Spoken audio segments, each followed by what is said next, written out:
Hello and welcome to a Beyond the Flame special. Now, Ed and I are going to talk slightly differently here. We're going to talk about leading without the smoke and mirrors, and we're going to have a very special guest join us. So let's get started.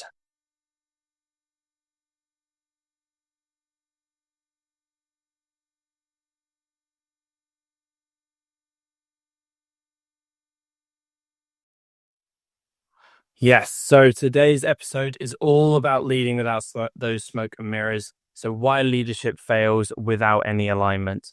And today's special episode brings out a very special guest. So welcome to the podcast, Matthew. Matthew Stublefield in the house, ladies and gentlemen. Yeah, it's good to see you again.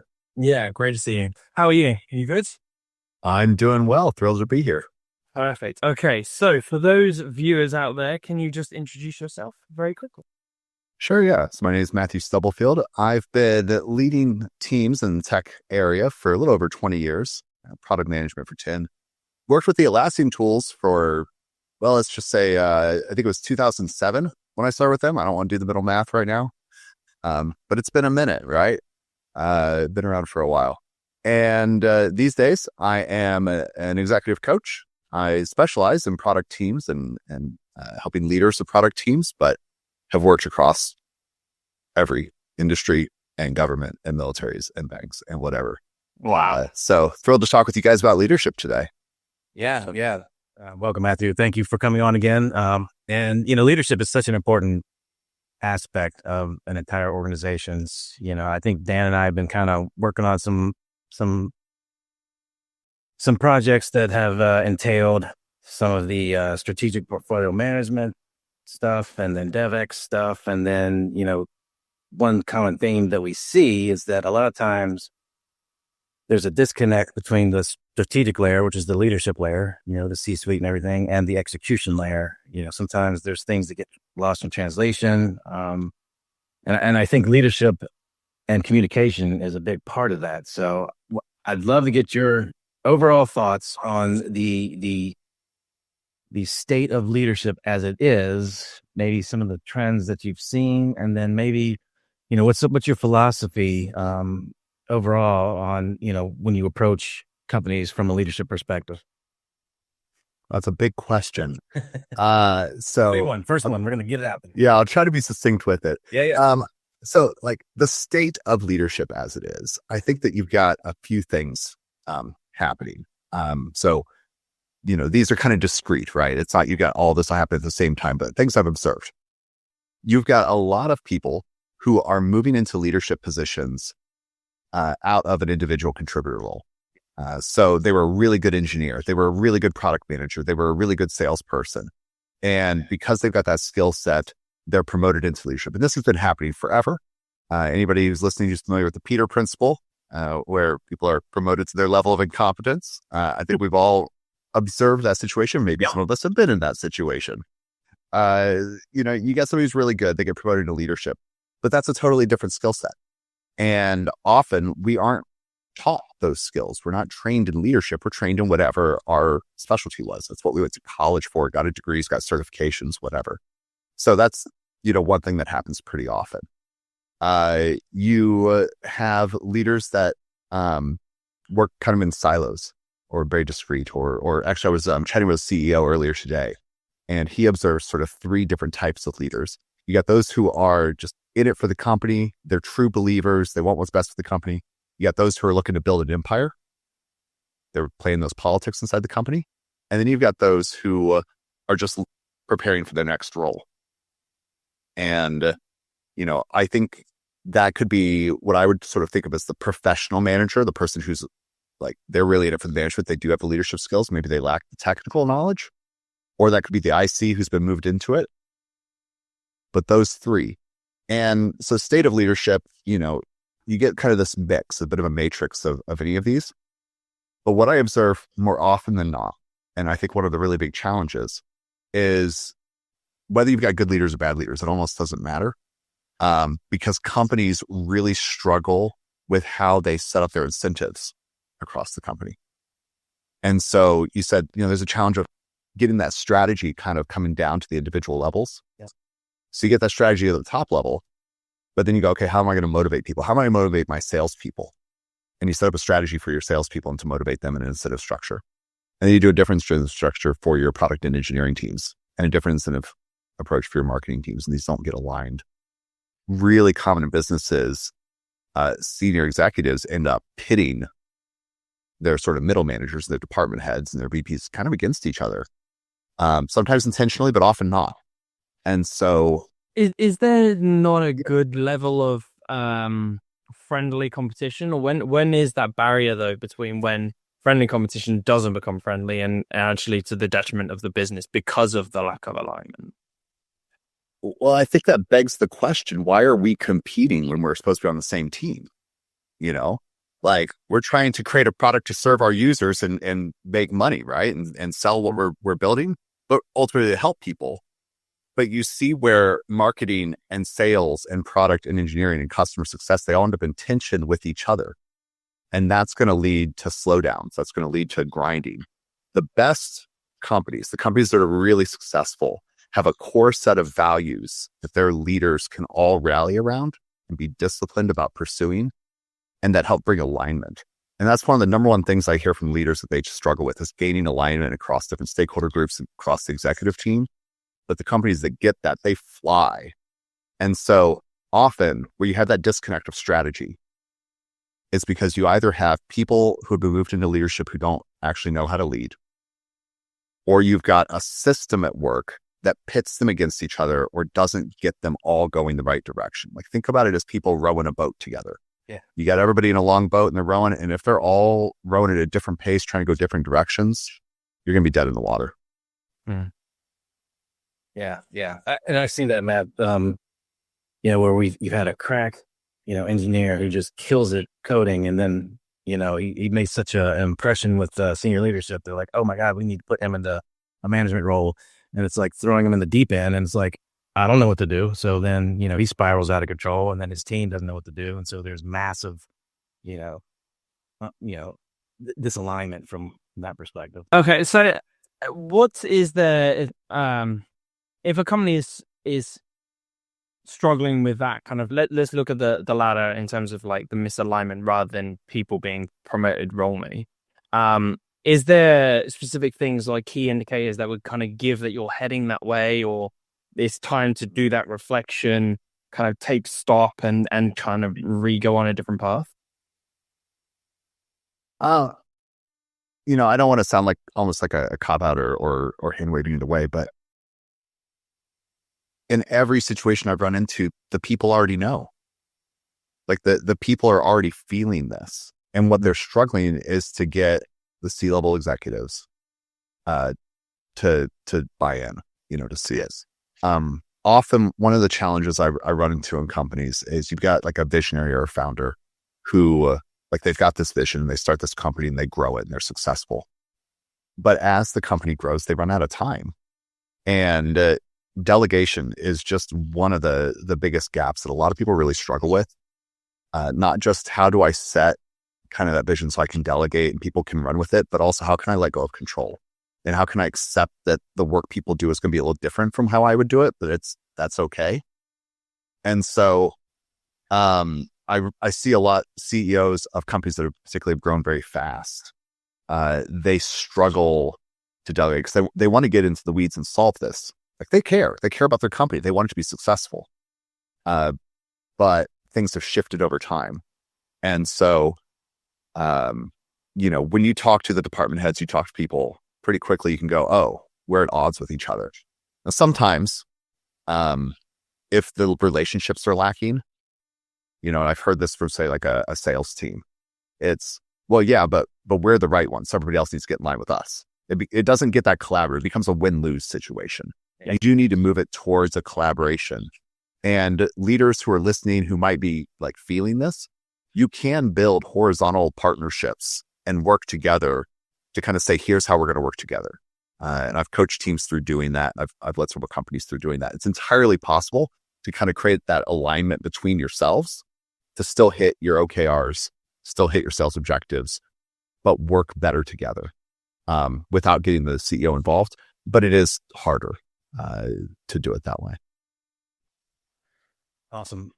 So I kind of want to stay on the theme of how do we address the alignment? And I want to get your thoughts on, I think we've all heard the term radical candor. I think Kim Scott wrote a book on this, and she was actually a keynote speaker for one of the Elastic Team Summits, I think 3-4 years ago. Yeah, it wasn't that long ago.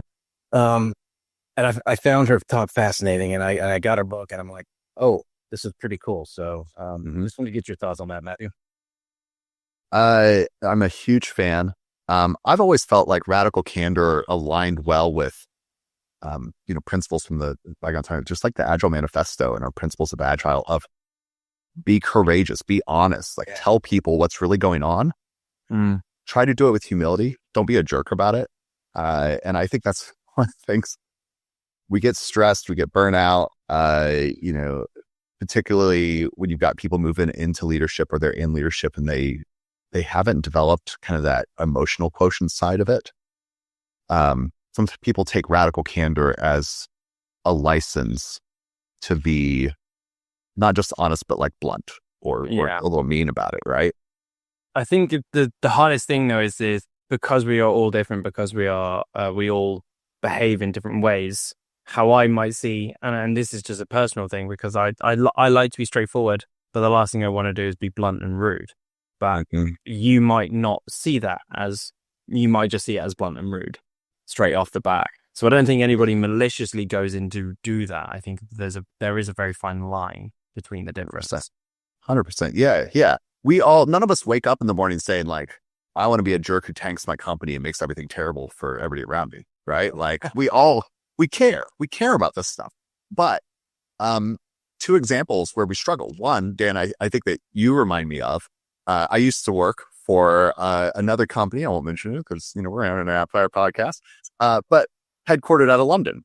And Brits and Americans communicate quite differently, as the Germans, as the people I've worked with in Asia. Being aware of those cultural differences can help a lot. And I was also chatting with a fellow earlier this week who's struggling a little bit with that generational divide. When he says something, he knows what he means, but people who are 50 years younger than him are not hearing it the same way.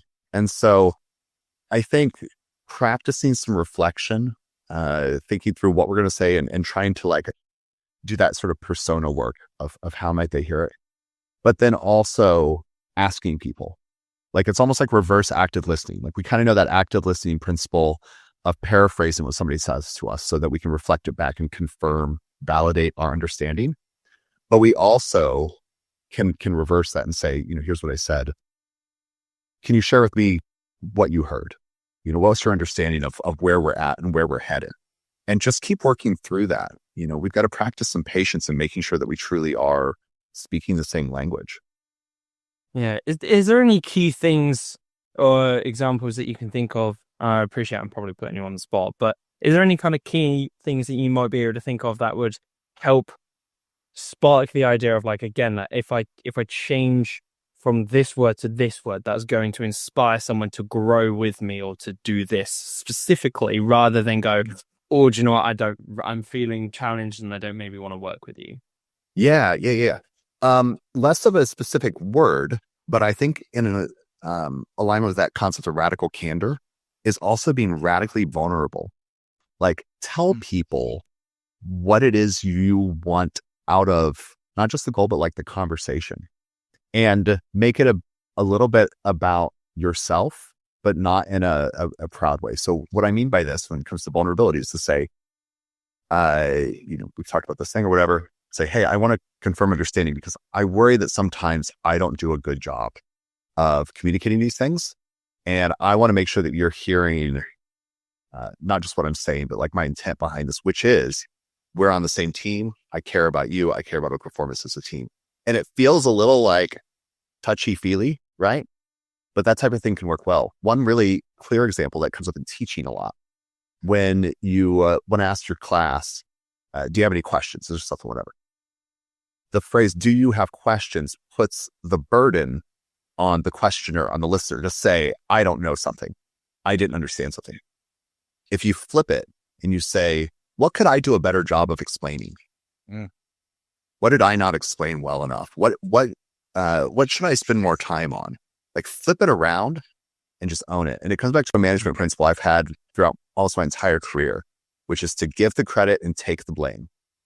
And I think good leaders, we should always be taking the blame, like just own it. So if, you know, as a teacher, maybe I didn't do a good job explaining it. As a leader, maybe I didn't do a good job explaining it. When it comes to like metrics or something, you know, whatever it is, just say, maybe I didn't do the right thing setting it up. Partly is because as the leader, you've got the power. You can take the hit on your ego, you know, just take it and try to support everybody else. I love that. I love that. I love that. Yeah, absolutely. I mean, we're all guilty sometimes. And again, this is because we're human, but we're all guilty of sometimes having an off day and maybe a sentence triggers you slightly more. But then no one's out to be mean and no one's out attacking your work, or you hope not anyway. But the idea is that it's just think of it slightly more objectively. Don't worry. It's a little bit of criticism and we can all learn from it. Yeah. So you mentioned metrics. Now I know it was only a fleeting thing, but I just want to kind of think about it. Now we recently ourselves have gone through some KPI kind of understanding of what our group wants to go ahead and do, and how does that work to the larger initiative for the business and all that kind of stuff. Now, in bad times, KPIs can be your best and worst friend. So is there a fine line that you think about the right metrics and the right number of metrics so that you still stay objective, but you're not over objectifying? Yeah. And I'm going to add on to that, Matthew, while you chew on that, KPIs versus purpose. Mm-hmm. You know, so because a lot of times we can get so honed in on KPIs, we lose sight of the purpose. Of what we're doing, kind of thing. And so it's a balance, I think, of, okay, we have to, you know, we have these KPIs that we need to hit, or we're working towards, but we need to make sure we don't lose purpose of the company in spite of that kind of thing. Anyway. So I wrote a class last year, published it this year, called Leading Product Teams. And in that, I've got a whole chapter called Measuring Success. And measurements of success are really critical to me. At the same time, I say you can't measure magic. So like, we can't measure everything, but it is important to have measurements. There's 2 books that I recommend, and one particular management principle. And I think everything has to flow out of your vision, mission, and strategy. And a lot of companies I see that struggle with KPIs, Ed, it's because they don't have those nailed down. They are trying to measure everything under the sun because they don't know what they're doing. And they're hoping that the measurements will give them that spark of like, this is what's working. We will do more of that. Yeah. That doesn't actually work. So you first, as your leadership, you got to get that vision, mission, and strategy. And then I've glommed onto this a few years ago. It's an approach called Hosters. So OKRs, objectives and key results, originally came out of Google. The Waze team at Google found that it didn't work for them, just like OKRs don't work for the vast majority of companies that try it. But it works a little bit differently. First, you define what your worldview is, and you think about that. Then you form hypotheses. Out of your hypotheses, you then set objectives. And then you have signals, and then key results. Signals, that's what our KPIs typically are. And when I do signals, I do them with a goal, signals, and measures approach. So you're measuring over time. I'm going to get to those books in a moment. The benefit of this is you get a holistic system where when you test your hypothesis and you look at the key results, if it doesn't work, you then have to go back and revise your worldview. So it's a system that prompts you to think holistically and systematically and to revise your assumptions about the world and your biases. But it also connects everything through to your vision, your mission, your strategy, your objectives, your tactics. And that goal, signals, and measures approach is really valuable because it forces you to look at these signals, the KPIs over time, and how are they changing. This comes out of the book Measures of Success. And in that book, he teaches how to separate signal from noise. So that's really important. The second book I recommend is Working Backwards. This was written by two guys who came out of Amazon. They built Amazon, from the early days. And they teach in this book Amazon's process of working backwards. And when it comes to measurements, they use statistical process control, which originated on the factory floor, but Amazon uses it religiously.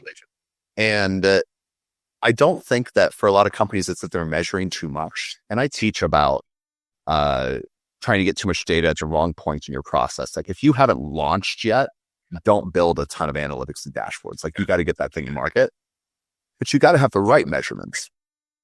And statistical process control and standardizing is what at Amazon look at hundreds of metrics at the executive level. Their leaders are looking at 450 metrics every single week. And there's a process to handle that. But working backwards teaches that really well. Measures the success, teaches how to separate signal from noise. I think if you do these things, it makes a big difference. But you can't just kick KPIs out of the air.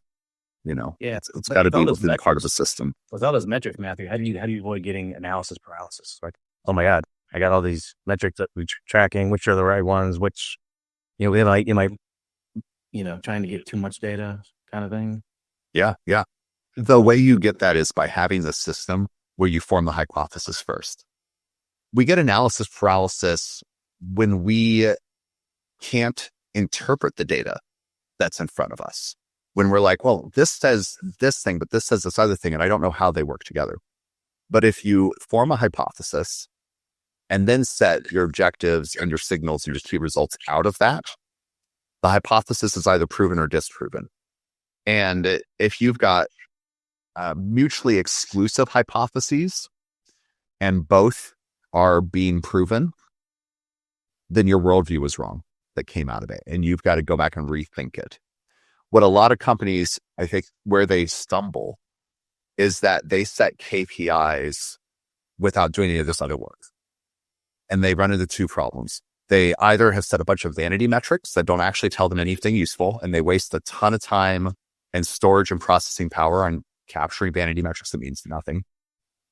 Or they've got a bunch of data, but they don't know how to combine it. And there was one company I worked with years ago.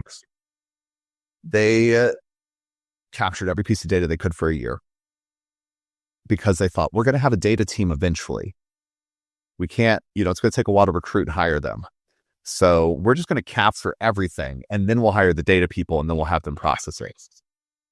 And even at its most basic level, it got to a point where you tried to run the queries to pull the data together, and it took hours. You couldn't do it. And we captured all the stuff that wasn't even meaningful. It's the data scientists came in and looked at it. They're like, why? Why are you doing this? None of this matters. And the few things you need, you don't have. So forming those hypotheses early, you avoid analysis paralysis by deciding in advance what you're trying to achieve and how to measure that. You've got to decide that before you start doing into data capture. And I think that's where leadership really comes in, because unless you've got that vision of what the world should look like if you're successful, and the mission of what we're going to do to achieve that vision, and the strategy of how we're going to accomplish that and breaking it down, then your metric, your data gathering is happening in a vacuum. Just like a lot of the incentive setting that I referred to earlier is. And that's part of where systems thinking has to come in, where we have to think about the entire system of work for our business and for our meeting our customers' needs and how it all works together and bring alignment to that. Yeah. So let's, I want to move it forward slightly in this journey, and this in like an imaginary team, and you've now got you've done the work you said, you've got some sort of objectives and hypothesis, and you've kind of you think you've set yourself up for success. Now, Ed and I, we're in the same team, but clearly don't live in the same country. So especially for distributed teams, how do you refer back to those in like your objectives? How do you make sure that you're constantly keeping yourselves aligned, especially for distributed teams, which is becoming basically the norm now, to continue to get success just for you? And then how do you then, at a wider level, like you say, because you've still got to look further beyond your team, then keep going alignment for distributed entire divisions of a business. Yeah. So I've been leading remote teams for a little over a decade now. And I think I'll keep it relatively brief. Two things I would point out. The first, having that strategy, having those objectives and talking about them constantly. It's not enough for it to be a quarterly update or an annual review or something like that. When I'm leading product teams, I want it to be really clear to everybody, this feature ties through to this strategy, which supports the mission in this way. And I use Hoskers for this too. So to give a very practical example for any product managers or engineers who are listening, in just a very simple, epic story approach, I write Hoskers on the epic ticket in Jira. And I do that work of every epic has a hypothesis, has a set of objectives, has signals and key results written right there. And the beautiful thing with that is when I bring in the marketing team and I bring in the designers, UX and QA, and they all look at it, they get a much better picture of what we're trying to achieve and why we're trying to achieve it and how we're going to measure success. And it brings everybody into alignment on that. Mm-hmm. And I can communicate through the epic how this connects through to the company's mission and vision. It's one of the most common things that we hear from any developer, which is, yeah, it's great. I'll develop that feature, but I have no understanding of how that's going to help. Yeah. So bring in helping Hoskers, put it on the epic. I started, especially more recently, doing PRDs and Confluence also. I'm not a big PRD fan, but I was working in a company where the different departments were very siloed. And having a narrative document, I use that PRD to kind of tell the story of what we're building. Tying that through can be helpful also, but I find especially to keep engineers and UX and QA and everybody aligned, put Hoskers in the epic, talk about it constantly, do those things. But as much as I love working remote, and I've done it for over a decade, and I think remote teams can be tremendously successful, and I think often outproduce. Personally, that's one of my biases. You do need to bring people together every once in a while. And so I would typically bring my teams together one time a year for about 4 days. And I would run a series of workshops where we would kind of realign around the vision, mission, strategy, objectives, tools that we're going to use, how we're going to work together, how we're going to hand work off, how we're going to communicate. And I would run a 4-day workshop every single year with my teams.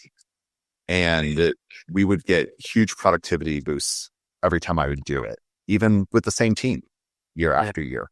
You've got to spend some time together. And part of why that's important is because for teams to work at a higher level where they're more productive and they're doing better, they have to trust one another.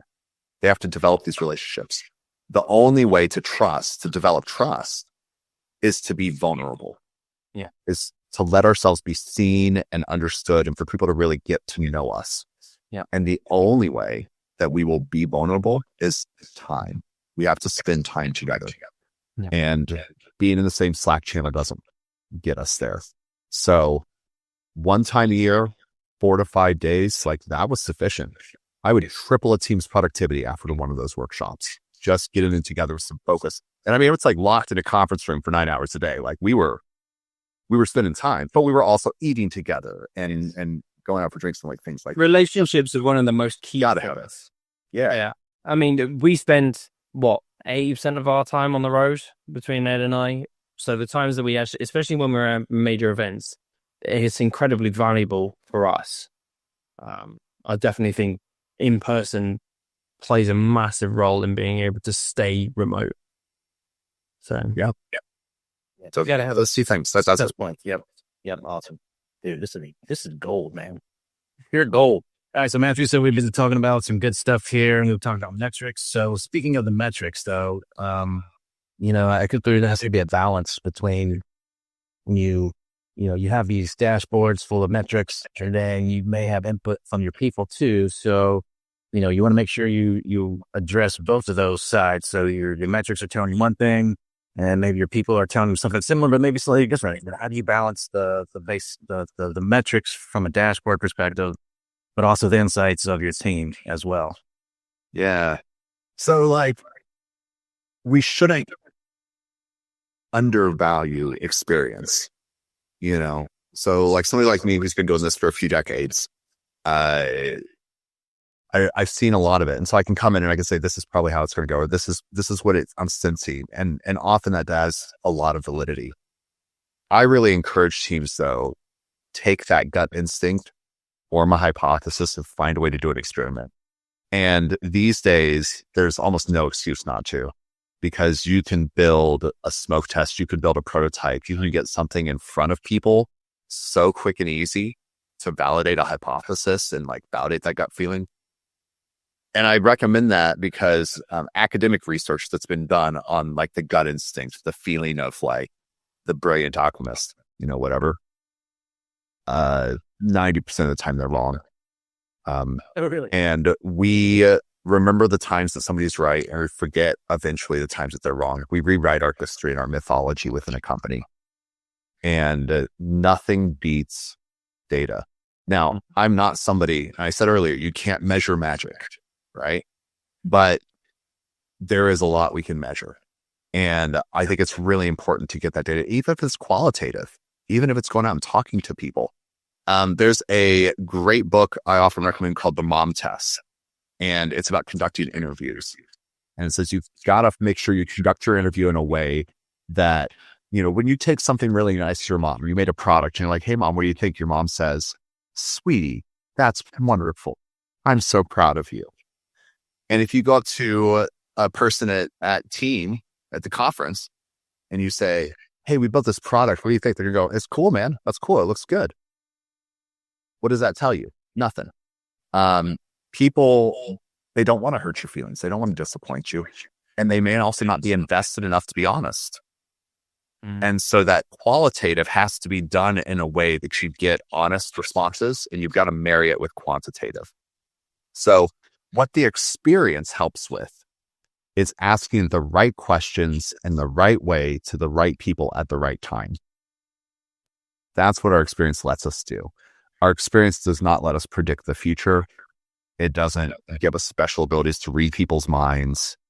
It doesn't give us a magical ability to be right all the time. But it will give us some insight that helps us go faster. And so leverage your experienced people, but you still got to get the data. Again, that data, it's got to come out of a good hypothesis. It can't just be like, I'm going to pull some data points or some KPIs and hope for the best. Yeah, I think it's people. I think it's such a difficult thing though because gut feeling to be able to. If I feel something, emotion is very hard to be able to persuade out. I mean, humans are inherently quite actually bad at being able to like talk about their emotions anyway. Especially then when you then try and put that into a work sense, because at the end of the day, a business can't just solely work on emotion. Even though we talk about building relationships and understanding people, because then you'll be able to work better together. I need to be able to tell you, Matthew, that I'm not feeling great about this in a way that's constructive to continue.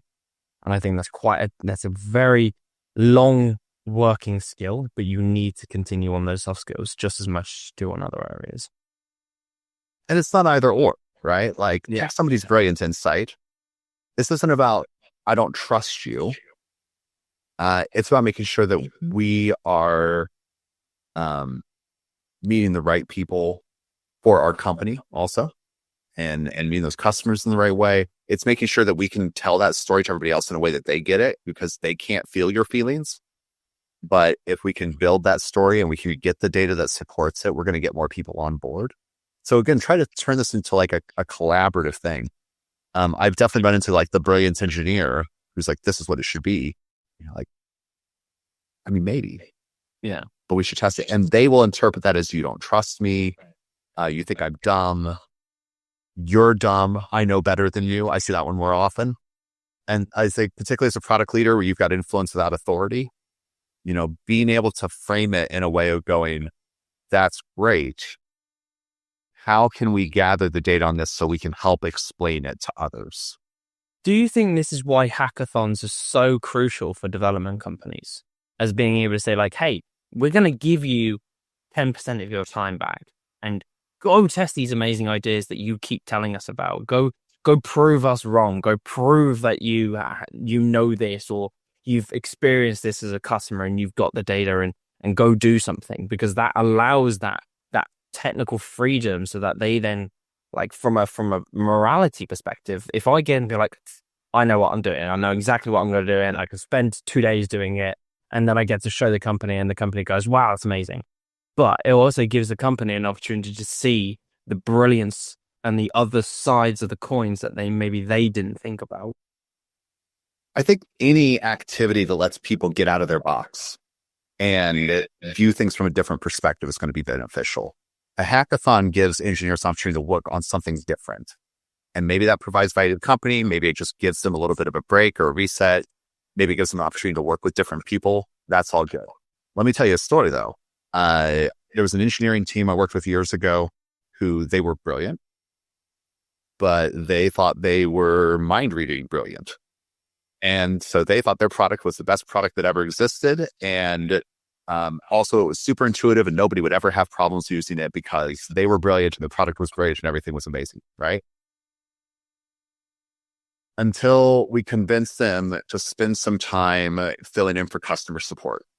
And they became tier 1 frontline, taking the calls, taking the emails for 2 weeks. It wasn't just like a 1-day rotation. It was, you are going to sit here and try this. Yeah. And it wasn't like top-down mandated, but like, again, break out of that box. Let's do something different. So, and by the end of that 2 weeks, they had seen so many of the problems that their customers were experiencing and realized this isn't intuitive. It's really hard. The documentation isn't where it needs to be. The copy that's in the app is not where it needs to be. The layout, the flow through it, the navigation, like there were so many things. And they came out of that so energized. Yeah. Like they were like, we are going to fix everything. But you got to get people out of their box. That's really, really valuable. So I've spoken to Ed on this, and as soon as you said that, it brought this memory back. When I was doing and I've spoken on this on the podcast as well, but when I was doing my SAFe training, my SAFe instructor was telling me about when she used to work with this product team that worked for the NHS. So obviously health service in England, and amazing bunch of people, loved what they did. And they were asked to make a new intake form to deal with emergency patients. Obviously, very high stress situation. They need to be able to input information as fast as they can, deal with it, get on to the next one. Because obviously, at the end of the situation, ER could easily be life or death. So they had written this massive requirements, and it went off to this NHS dev team who produced exactly what the NHS had asked. But it was in such an unintuitive manner that all they got were complaints. So the dev team were tasked to go and do the intakes with the nurses. Mm-hmm. And then lo and behold, they went, yeah, we understand. You can't have this massive form. You need quick tabs so that if you're dealing with, strokes, you've got a tab and then there's just that information. You don't have to find things. And they eventually worked to the end result. And it was that experience that gave them the answer they needed. Yeah. And I want to make the pitch for product management as a role and profession. Imagine how much cheaper it would have been if instead of sending the whole dev team, they'd had a good product manager who did that to begin with. Right. Yeah. Initially. And one person did that and formed hypotheses and wrote it out and took notes and videos and whatnot that the engineering team could consume and then do the work instead of having to send them all through it. Right. There's just this big movement right now of let's get rid of PMs. We'll just have the engineers figure it all out. And it brings us back to the same challenge of individual contributors moving into leadership without that training. But also people are designed for the certain roles. PMs are very sociable, more sociable than developers, put it that way. Although that's not quite that difficult. But sure, it's entirely fair, but all right. But I know it's a stereotype. I know that's good nights drinking with a lot of engineers. I can tell you they can drink. But I think there's when you look at the whole, it's a lot of documentation, it's a lot of research, it's a lot of like you said, hypothesis. What if we did this? How does this work? not every engineer is designed to think in that manner. And that's why you then, when you move people across or think that they can do that, you then end up in struggles because people don't want to do that either. So I just, I want to, as we're getting kind of close to the end, I want to kind of bring this back to our kind of Atlassian world. So if a company is using Atlassian, if a company is using an SPM tool or trying to use roadmaps as native functionality, and they are hitting these challenges of they've got from their dashboards, it looks green, but they're never hitting the overall targets and initiatives that the business is setting for themselves. What would you recommend that they do to help realign that work? Yeah. So beyond going to fieldway.org and hiring me, or you don't say anybody else. But one of the exercises that I often do with teams that I've managed, that I joined, or when I'm consulting or coaching, is value flow workshop. And this is not a new concept. Fred Brooks wrote in the 1960s in the book, The Mythical Man Lion, about how the biggest waste of time at companies, I think consumes more time than anything, is inter-team communication, the communication between two teams. And what value flow work can do is help you identify where teams are ending up waiting, where there are bottlenecks for flow, where work distribution is off. Like, again, people come to work in the morning. They're not saying, I want to do a terrible job and tank this company. But often we have built systems in our companies that inhibit good, efficient work. And again, we didn't build those systems to make our company worse. It's all well-intentioned, or it grows organically over time. And what value flow mapping can do is help you think through the flow of value from the initial idea. The moment somebody goes, oh, here's the thing we should do. What is that journey from that light bulb moment to not when it launches, but when the user experiences or derives value from that feature, that product, that service, whatever it is, So if you map out your value flow, and there's a few different ways that you can approach that, you often will find like, oh man, we're operating at like 30% value flow efficiency. And if we make these changes, we could start shipping things 10 days faster. And sometimes they're really small, often communication, handoff, scheduling related things. Sometimes it's tools, sometimes it's processes, sometimes we've overcomplicated things. But communication is like one of the top inefficiencies in our company. It's not that we need to communicate less. It's just that we need to do a better job with them. So, doing that business process analysis, that communication work, that's what I recommend is value flow mapping and working through that. Easily you can triple a team's productivity in a relatively short period of time once you understand the problem. And again, that brings back to the measurements, right? You got to have a bit of hypothesis. You got to know the right way to measure. Otherwise, you're just going to be gathering data and throwing darts at the wall. And then you're going to make the wrong changes. It's going to make things worse. Awesome. Great insights. I know we should here talk for another 2 hours on this. This is great stuff, Matthew. But I think actually, Dan, I think you can act that a Matthew Stublefield round 2. I think we will. There's plenty of topics that plenty more, and then this is just fascinating stuff, and it's important stuff, kind of thing. So, but it is. But Matthew, thank you for coming on the podcast with us. So, can you please tell people where they can find you? Absolutely. So, I am at fieldway.org, not field weight or way as in curds and whey, but fieldway.org. And like I said earlier, I do executive coaching, product leadership coaching. I had recently added also doing grief coaching. I'm now a certified grief counselor because a lot of leaders, especially in America, where leave policies are not always as generous as other countries, the experience of loss or change is about to show up. And how do they lead their team? How do they make sure they're hitting their targets? How do they make sure that people are headed the right direction while they're struggling with other things. So yeah, fieldway.org. You can also email me at matthew@fieldway.org. Or you can find me on social at Stublefield, which nobody listening to this will be able to spell. But if you watch it on YouTube, you'll see my last name. I am on, not active, but I'm on all the platforms. So always happy to start conversations with people, reach out. I'm on LinkedIn, I'm everywhere. And I geek out on this stuff, project management, product management, communications. I love talking about it and really enjoyed talking with you guys. Thank you for having me on today. No, it's been a pleasure having you, and I'm sure if you stay around, we'll certainly be looking at a part 2 anyway. But thank you all, everyone, for joining for today's episode. Until the next time, we are done.